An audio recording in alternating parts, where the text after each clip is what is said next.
Salam sejahtera bagi kita semua.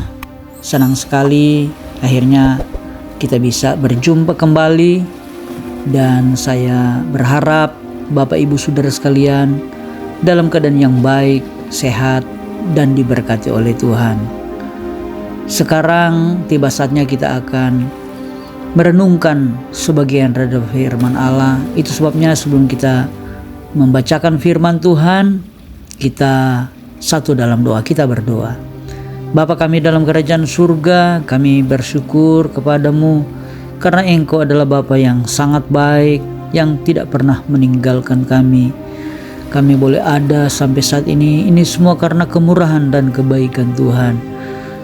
Saat ini kami akan merenungkan sebagian daripada firman Allah. Itu sebabnya urapi kami dengan kuasa Roh Kudus-Mu, agar supaya kami mampu untuk mengerti kehendak dan rencana-Mu lewat firman-Mu. Tuhan, Roh Kudus bantu kami, agar supaya kami dapat mengaplikasikan firman-Mu dalam hidup kami, dan kami percaya ketika kami mempraktikkan firman-Mu dalam hidup kami akan mewarisi janji-janji Allah yang ajaib. Terima kasih banyak Bapa yang baik. Inilah yang menjadi doa kami. Kami sudah berdoa dan bersyukur di dalam nama Tuhan Yesus Kristus, Tuhan dan Juru Selamat kami. Haleluya. Amin. Bapak, Ibu, Saudara sekalian yang saya kasihi di dalam nama Tuhan Yesus Kristus, pembacaan firman Allah saat ini terambil dari kitab Nahum pasal yang pertama ayatnya yang ketiga. Berbunyi demikian: Tuhan itu panjang sabar dan besar kuasa, tetapi Ia tidak sekali-kali membebaskan dari hukuman orang yang bersalah. Ia berjalan dalam puting beliung dan badai, dan awan adalah debu kakinya.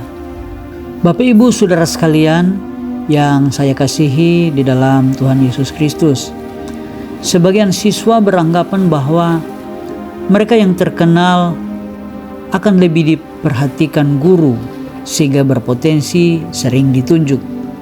Inilah alasan mereka memilih menjadi anak yang kurang aktif. Mereka mencari aman, terutama dari guru yang dianggap killer.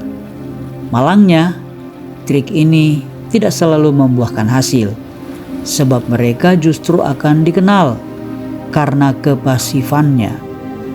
Ketika Allah mengutus Yunus, orang Nineve bertobat dan diselamatkan. Namun tak lama kemudian mereka malah menjadi lebih buruk dari sebelumnya. Tak heran Nahum mengumandangkan kemurkaan Allah terhadap mereka. Bukan berarti bahwa Allah bosan mengampuni atau habis kesabaran menghadapi keberdosaan umatnya. Allah selalu siap mengampuni.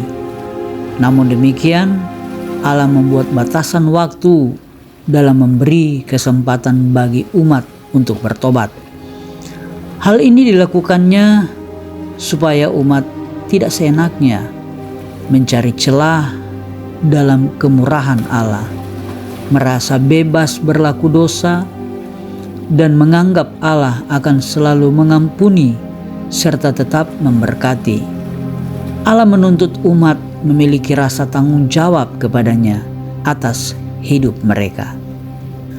Bapak, Ibu, Saudara sekalian yang saya kasihi di dalam Tuhan Yesus Kristus, bagi dunia mungkin keberadaan kita tidak dikenal dan kurang dihargai.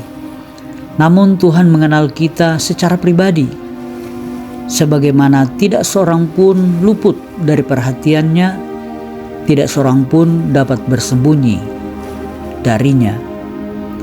Ketika berlaku seenak hati, tidak mungkin kita melarikan diri dari konsekuensi di hadapannya. Kita tidak mungkin lepas dari murkanya. Karena itu, biarlah peringatannya membuat hati kita gemetar dan rindu untuk hidup kudus dalam kemurahan kasih-Nya. Sebab Allah menyelamatkan karena kasih karunia-Nya dan membalas kejahatan dengan hukuman yang setimpal karena keadilan-Nya. Kita satu di dalam doa. Bapa kami yang berada dalam kerajaan surga, kami bersyukur hari ini kami bisa merenungkan firman Allah yang mengajarkan bahwa kami harus tahu akan kasih karunia-Mu dan juga membalas kejahatan dengan hukuman yang setimpal dalam hidup kami. Dan ini merupakan peringatan-Mu bagi kami agar supaya kami harus terus berjuang untuk hidup kudus di hadapan hadirat-Mu. Karena kami percaya ketika kami hidup kudus, maka Engkau akan melimpahkan kasih karunia di dalam hidup kami.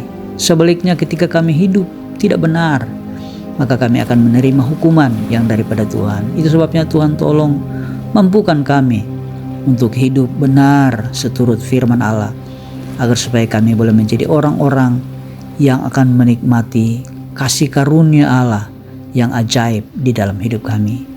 Terima kasih banyak Bapa. Ampuni dosa kami sudah berdoa dan bersyukur di dalam nama Tuhan Yesus Kristus, Tuhan dan Juru Selamat kami. Haleluya. Amin.